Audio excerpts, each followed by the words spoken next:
सरदार वल्लभ भाई पटेल की 150वीं जयंती के उपलक्ष्य में कैबिनेट मंत्री योगेंद्र उपाध्याय के नेतृत्व में निकाली गई एकता यात्रा। दक्षिणी विधानसभा में निकाली गई भव्य तिरंगा यात्रा में यूपी के उप मुख्यमंत्री ब्रजेश पाठक समापन में हुए शामिल। डिप्टी सीएम ब्रजेश पाठक ने किया सपा कांग्रेस पर तीखी जुबानी हमला। सपा शासन को लेकर कहा कि समाजवादी पार्टी का नारा है खाली प्लॉट हमारा है। डिप्टी सीएम जब से बिहार चुनाव का रिजल्ट आया तब से समाजवादी पार्टी के पेट में मरोड़ हो रहा है। डिप्टी सीएम अल्पसंख्यकों को लेकर कहा कि कब तक हुक्का भरोगे, पक्का मकान, फ्री राशन सिलेंडर आपको भी मिला है। डिप्टी सीएम सपा शासन में गुंडे माफिया बदमाशों का राज था, लेकिन योगी राज या तो गुंडे ऊपर आ गए या यूपी से भाग गए। दिल्ली ब्लास्ट को लेकर कहा कि इन लोगों ने डॉक्टर जैसे पेशे को कलंकित किया है, सबको चिन्हित कर कड़ी कार्रवाई करेंगे। आज भारतीय जनता पार्टी नेतृत्व ने पूरे देश के पैमाने पर, प्रदेश के पैमाने पर तय किया कि हम हर विधानसभा क्षेत्र में सरदार वल्लभ भाई पटेल जी की 150वीं जयंती के अवसर पर जन जागरण यात्रा हेतु हम रन फॉर यूनिटी का आयोजन करेंगे, जनसभा का आयोजन करेंगे। और सरदार वल्लभ भाई पटेल जी का जो आजाद भारत के नवनिर्माण में बड़ी भूमिका थी, जो कांग्रेसी हुकूमत ने इसे इग्नोर किया, सही तथ्यों के साथ देश की जनता के सामने नहीं रखा, भारतीय जनता पार्टी नेतृत्व ने तय किया है हम ऐसे लौह पुरुष की गाथा को, उनके जीवन चरित्र को जन जन तक पहुंचाएंगे। सरदार वल्लभ भाई पटेल जी के योगदान को हम जन जन तक पहुंचाएंगे और भारतीय जनता पार्टी उनके जीवन चरित्र से सीख लेते हुए अपनी सरकार में भी उतारेगी और देश को मजबूती देने के लिए काम करेगी।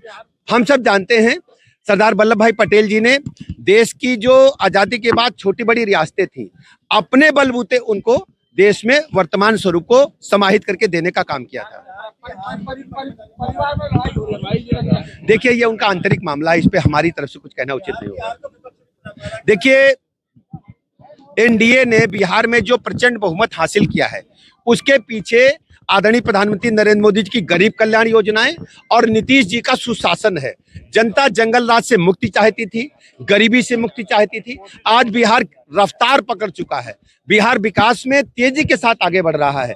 सब लोगों ने जाति धर्म संप्रदाय से ऊपर उठकर एनडीए के प्रत्याशियों को, बीजेपी को प्रचंड बहुमत का आशीर्वाद दिया है। देखिए, समाजवादी पार्टी के पेट में तभी से मरोड़ हो रहा जब से रिजल्ट आया है। आप देखेंगे उत्तर प्रदेश में भी गुंडा राज समाजवादी पार्टी का कभी लोग स्वीकार नहीं करेंगे। ये जंगल राज पार्ट 2 लाने वाले लोग हैं और ये उन्हीं के थैली के चट्टे बट्टे हैं। उत्तर प्रदेश के लोग कभी स्वीकार नहीं करेंगे गुंडा राज, जंगल राज को। कोर्ट में जिस ढंग से इन लोगों ने कुकृत्य किए हैं, कलंकित किया है डॉक्टर जैसे सम्मानित पेशे को, एक एक डॉक्टर को, ऐसे डॉक्टरों को चिन्हित करके हमारी जो विभिन्न जांच एजेंसियां हैं कड़ी कार्रवाई करेंगी और उत्तर प्रदेश को लेकर के हम लोग लगातार निगरानी बरत रहे हैं। देखिए, बिहार में माननीय मोदी जी की गरीब कल्याण योजनाओं पर और नीतीश जी के सुशासन पर जनता ने मोहर लगा दी है। हर बिहारवासी चाहता था कि बिहार में सुशासन की सरकार बने, डेवलपमेंट की सरकार बने और बिहार रफ्तार पकड़ चुका है और उसे गति देने की जरूरत है। और यही हाल उत्तर प्रदेश में है।